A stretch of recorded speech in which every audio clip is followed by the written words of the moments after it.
Поступила в Киевский университет на геофак. Закончила первый курс. Мы были на топографической практике, когда началась война в Голосеево. И мы очень испугались, когда бомбили Соломенку. Это было рядом. И мы все пошли пешком в город, потому что транспорт не ходил. Тогда бомбили не только Соломенский аэродром, а бомбили несколько объектов в Киеве. В 1:15 выступал Молотов. И, послушав его, побежали в военкомат. Не я одна, а много девочек и мальчиков из нашего класса, из нашей группы, вернее. Ну, нас отправили домой. Было не до нас. И в университете нас организовали и послали на окопы. Мы копали рвы под Киевом, в районе Белгородки, по-моему, такая станция была, такой поселок. Оттуда мы вернулись и дежурили в комитете комсомола. Приехал комиссар, старший батальонный комиссар Кушнир Лукьян Фомич, и решил, что он найдет у нас в университете комсорга своему батальону. Ну, и я решилась и согласилась ехать. Поехали в штаб округа и оформили документы, одели меня в форму и отправили на фронт. Батальон состоял из западников в основном. И когда мы где-то попали, не доезжая Полтавы, к нам приехали представители СМЕРЖа, и у всех солдат, родившихся в Западной Украине, отобрали оружие. И естественно, мы выходили из окружения, в общем, не попали в окружение.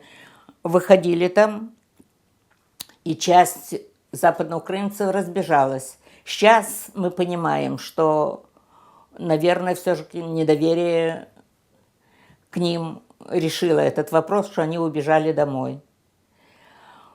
Вот. И потом, видимо, многие из них сражались в ООН против наших войск. В то же время это было уже, по-моему, в сентябре 1941 года. У нас в батальоне почти не осталось людей, меня отправили, некого было организовывать, отправили в политуправление фронта юго-западного. Там я пришла с оружием, в форме, значит, меня сразу посадили опрашивать окруженцев. И я 2 недели сидела на опросе, заполняла эти анкеты окруженцев, которые проходили с оружием в форме. Тех, кто приходил без оружия, без формы, отправляли в СМЕРШ.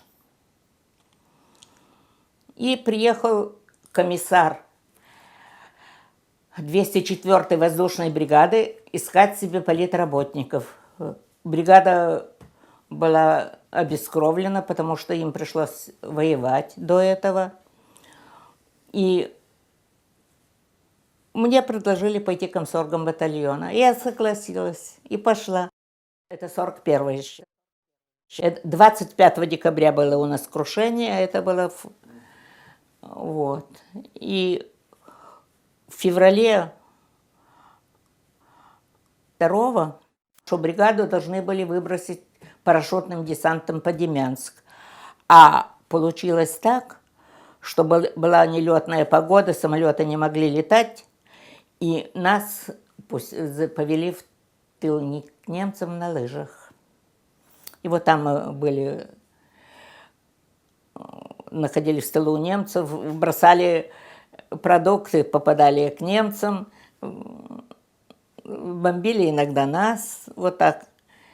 В общем, этим кончился парашютный... Я попала в госпиталь, и со станции «Отдых» мы уже...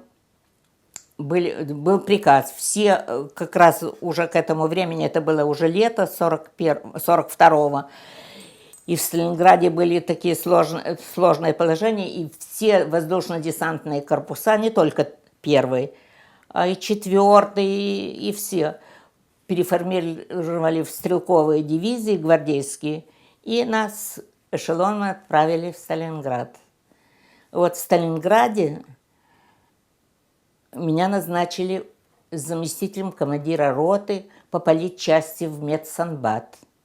И я занималась эвакуацией раненых на 62-й переправе.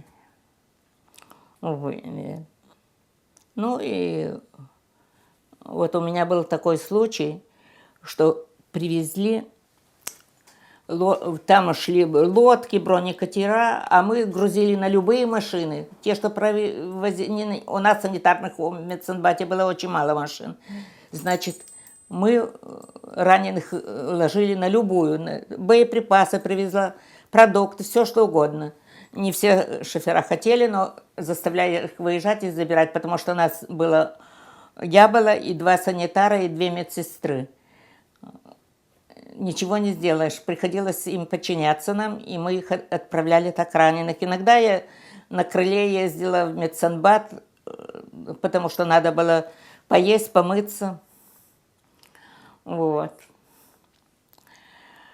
После Сталинграда, когда уже там, не сказать, что утихли бои, но все же стало спокойнее. Замерзла Волга, легче было снабжать. Там войска, дивизия вся была на правом берегу в песке, сидела в блиндажах. Это 43-й год. Это уже после Днепра. Вот. И я ему говорю, а как я пойду? Он говорит, как ты сюда пришла? По нитке.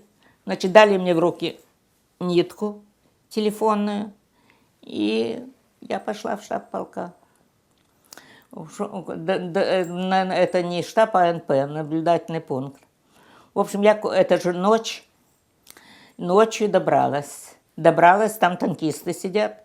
Ну и у них тоже не было боезапаса совсем.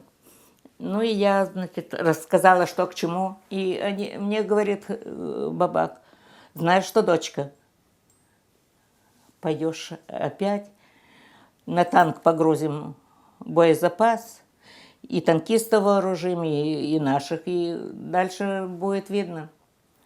Я сразу растерялась, говорю, как, а вдруг я не найду? Говорит, найдешь, пришла сюда, придешь. И вот я шла впереди, сзади меня ехал танк, и так я добралась до НП батальона, и все были опять с боезапасом, и стало легче. Ну, там я пробыла сколько-то времени, вернулась на командный пункт полка. Вернулась, и в это время там был командующий армией Николай Павлович Пухов, генерал-лейтенант. Пухов? Пухов, да.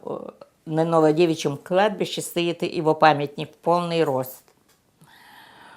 Вот.